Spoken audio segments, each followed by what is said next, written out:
সংসার সহজ নয়, সংসারকে সহজ বানিয়ে নিতে হয়।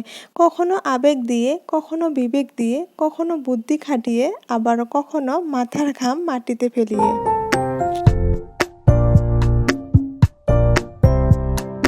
আসসালামু আলাইকুম everyone, welcome back to my channel. আমি মাখনিস লাইফস্টাইল ব্লগ চ্যানেল থেকে আরও একটা নতুন দিনের নতুন ব্লগ ভিডিওতে ওয়েলকাম করছি।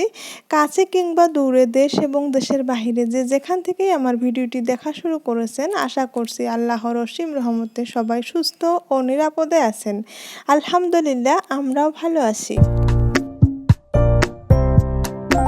আজকের ভিডিওটি রাতের থেকেই শুরু করেছি, তো এখন রাতের জন্য রান্না করছি, তো সেখান থেকে ভিডিওটা স্টার্ট করেছিলাম। তো লাউ এনেছে, লাউ দিয়ে মাছ দিয়ে রান্না করব। তো মাছগুলো আমি ভেজে রেখেছি, আর এইদিকে লাউগুলো কিন্তু ভালো করে কষিয়ে নিলাম।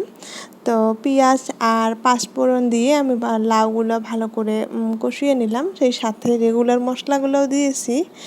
তো এখন একটু গরম পানি দিয়ে দিলাম, তো এই পানিটা দিয়ে আর কি হয়ে যাবে, বেশি ঝোল ঝোল রাখবো না। তো যাই হোক, লাউটা কষিয়ে নিয়ে পানি দিয়ে তারপর ঢাকনা দিয়ে ঢেকে দিয়েছিলাম। এই পর্যায়ে আমি ভেজে রাখা মাছগুলো দিয়ে দিলাম। তো এখন একটু ভালো করে নেড়ে ছেড়ে আবারও আর কি ঢাকনা দিয়ে ঢেকে দেবো। আমার প্রিয় আপুরা খুব সুন্দর করে রান্না করতে জানেন, তো সেই জন্যে রান্নার বিষয়ে কোনো দিন আমি ডিটেলস বলি না। তো আমি যেহেতু নতুন গৃহিণী, নতুন রাঁধুনি, তো সেই জন্যেই আর সেইভাবে কোনো দিন বলা হয় না। তো যাই হোক, আর আমার এদিকে দেখেন এগুলা কি অবস্থা।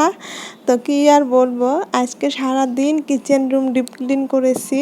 তো আপনাদের সাথে একটুও কিন্তু শেয়ার করি নাই, আমি সাহসে পাই নাই যে ক্যামেরা অন করে আমি এই কাজগুলো করব। তো আমার শাশুড়ি ছিল বাসায়, তো শাশুড়ি মেয়েকে নিয়ে এদিক সেদিক ঘোরাঘুরি করেছে। তো সেই ফাঁকে আমি একদম পুরা কিচেনটা ডিপ ক্লিন করেছি। তো সেগুলা কাজে আর ক্যামেরা অন করে করব, সেটা আমি একদমই সাহসে কুলাতেই পারি নাই। তো যাই হোক, যদি আমার ভিডিওটা দেখা শুরু করেছেন তো প্লিজ একটা লাইক দিয়ে ভিডিওটি কন্টিনিউ করবেন।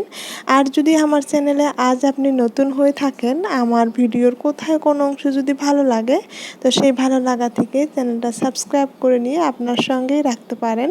পাশে থাকা অল অপশনটি ক্লিক করে রাখবেন, এতে করে আমি নিত্য নতুন ভিডিও আপলোড করার সঙ্গে সঙ্গে আপনার ওখানে নোটিফিকেশন পৌঁছে যাবে। আপনি কিন্তু সময় সুযোগ মিলিয়ে আমার ভিডিওটি দেখে নিতে পারবেন। আর যদি দুইটা কাজই অলরেডি করে রেখেছেন, আপনাকে জানাই অসংখ্য ধন্যবাদ। তো আপনাদের ভাইয়ার আমার অনেকগুলো কাপড়ও ধুয়ে দিয়েছিলাম, তো কাপড়গুলো আমি তুলে এনে রেখে দিয়েছিলাম। তো এখন রান্নাবান্নার কাজ কমপ্লিট করে এসে তারপর আমি কাপড়গুলো ভাঁজ করে নিচ্ছি। নর্মালি আমি এইভাবেই কাপড়গুলো ভাঁজ করি, সন্ধ্যাবেলা আর সময় হয় না, তখন মাগরিবের নামাজ পড়তে হয়, আবারও কিচেনে গিয়ে নাস্তার জন্য কিছু তৈরি করতে হয়, আবার এক নির্দিষ্ট সময়ের মধ্যেই রাতের রান্নাটা কমপ্লিট করতে হয়, যার জন্য আমি পরেই কাপড়গুলো ভাঁজ করি। তো এইভাবেই বুদ্ধি খাটিয়ে খাটিয়ে সংসারের কাজগুলো একা হাতেই করে থাকি। তো যাই হোক, এখন আমি এক এক করে কাপড়গুলো ভাঁজ করে নিচ্ছি। তো আজ সারাদিন কিচেনের যে এত ডিপ ক্লিন কাজ করেছি কি বলবো, আমার কাপড়গুলো ভাঁজ করতেই মনে হয় হাত ব্যথা করছে। তো যাই হোক, শাশুড়ি বাড়িতে ছিল, তো এইভাবেই শাশুড়ি বা আমার হাজব্যান্ড যদি বাড়িতে থাকে, মেয়েকে নিয়ে থাকে, সেই ফাঁকে ফাঁকেই আমি বাড়তি কাজগুলো করে থাকি এইভাবে বুদ্ধি করে করে। তা না হলে একদমই অসম্ভব হয়ে যায় মেয়েকে নিয়ে। তো নর্মাল কাজগুলাই, দৈনন্দিন কাজগুলাই করাই অসুবিধা হয়ে যায়। তো যাই হোক, আমি এখন কাপড়গুলো ভাঁজ করে জায়গা জায়গা মতো রেখে দিচ্ছি। একদিকে সংসারের কাজগুলো করে যাচ্ছি, সেই সাথে আপনাদেরকেও সাথে রেখেছি। তো ভিডিও কিন্তু অন আছে, সবার ভিডিও এইভাবেই দেখে থাকি, কাজগুলো করে থাকি, আবারও ভিডিওগুলোও দেখে থাকি, কথাগুলো শুনে থাকি, মাঝে মাঝে ভিডিও দেখি। তো যাই হোক, যখন আবার সময় পাই তখন কিন্তু নাক কান চোখ সব দিয়েই কিন্তু ভিডিও দেখি। সব সময় তো আর সেইভাবে সময় পাওয়া যায় না, তো কাজের ফাঁকে ফাঁকেই সবাইকে ফুল ওয়াচ করার চেষ্টা করি। যেহেতু একটা পুরানা চ্যানেল বাদ দিয়ে নতুন করে চ্যানেল খুললাম, সেখান থেকে কিছুটা হলে অভিজ্ঞতা হয়েছে। তো শুধু একটা সাবস্ক্রাইবারের জন্যে কাউকে বন্ধু করে কোনো লাভ নেই। তো বন্ধু করলে কিন্তু সবসময় ফুল সাপোর্ট দিতে হবে। তো আপনারাও চেষ্টা করবেন আমাকে একটু সাপোর্ট করার, আমিও কিন্তু চেষ্টা করব আপনাদেরকে সাপোর্ট করার। তো যাই হোক, এখন হলো রাত 10টা বাজে, সবার খাওয়া দাওয়া হয়ে গিয়েছে, আমিও কিন্তু খেয়ে নিয়েছি। তো আমি আবার কিচেন রুমে চলে এসেছি। আমার যে বাড়তি কাজগুলা ছিল সেগুলাই কিন্তু আমি এভাবেই করি, রাত 12টা 1টা পর্যন্ত আমি এইভাবে কিচেন রুমে করে থাকি এই কাজগুলা। আমার মেয়ে কিন্তু আগের চ্যানেলে অনেক বলেছিলাম, আমার আগের আপু ভাইয়ারা জানেন যে আমার মেয়ে কিন্তু অনেক রাত পর্যন্ত জাগনা থাকে। তো তার বাবার সাথে এখন খেলছে, সেই ফাঁকে আমি কিন্তু কিচেনে চলে এসেছি আর খুব আলতোভাবে কাজগুলো করছি। যেহেতু পাশের রুমেই আমার শাশুড়ি ঘুমিয়ে আছে, আমি কখনোই সেইভাবে কাজ করি না যাতে তাদের ঘুমের কোনো অসুবিধা হয়। তো যাই হোক, আমি আস্তে আস্তে এই কাজগুলো কিন্তু করে যাচ্ছি।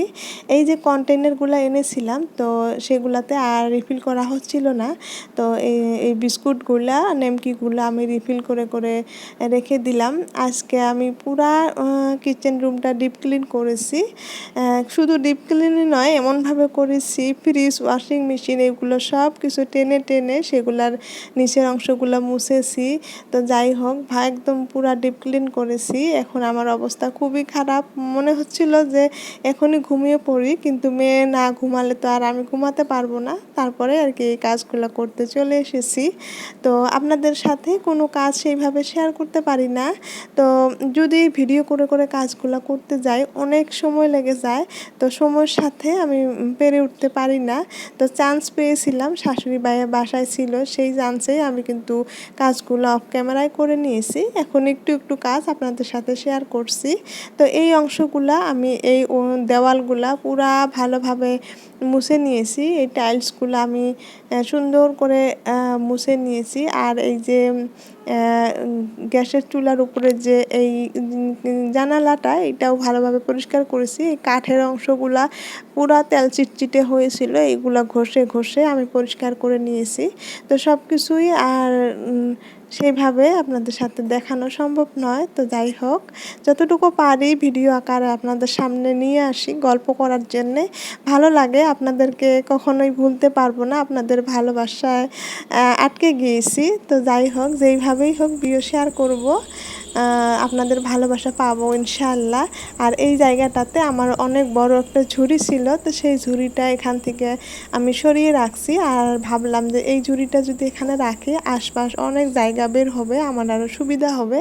আর এই ঝুড়িটা আমি নিচে রেখে দিয়েছি, যেগুলো বড় হাঁড়ি পাতিল ধুবো সেগুলো আমি এখানেই রাখবো, আর ছোটোগুলো উপরে রাখবো। এই যে বেসিংটা একদম ডিপ ক্লিন করেছি। আমার বেসিংটা যেহেতু অনেক বড়, যে স্টিলের নয়, তো সেই জন্যে প্রতিদিন ক্লিন করা হয় না, আমি 2-3 দিন পরে পরে একদম ঘষে ঘষে ডিপ ক্লিন করি। তো যাই হোক, আপনাদের সাথে একটু শেয়ার করলাম সারাদিন কি কি কাজ করছি। তো এইভাবেই বাড়তি কাজগুলো বুদ্ধি খাটিয়ে খাটিয়ে করে থাকি। সেই জন্যই ভিডিওর শুরুতেই বলছি যে সংসার সহজ নয়, সংসারকে সহজ বানিয়ে নিতে হয়, কখনো আবেগ দিয়ে, কখনো বিবেক দিয়ে, কখনো বুদ্ধি খাটিয়ে, আবার কখনো মাথার ঘাম মাটিতে ফেলিয়ে। তো যাই হোক, এখন হলো রাত 12:30 বাজে, আর আমার মেয়ের অবস্থা দেখেন, তার বাবার পিঠের উপরে উঠে এইভাবে ঝাপাঝাপি করছে, খেলাধুলা করছে। তো কখন যে ঘুমাবে সেটাও ভালো মতো জানি না। তো যাই হোক, নতুন আরও একটি ভিডিওর আমন্ত্রণ জানিয়ে আজকের এখান থেকেই বিদায় নিচ্ছি। আল্লাহ হাফিজ, আসসালামু আলাইকুম।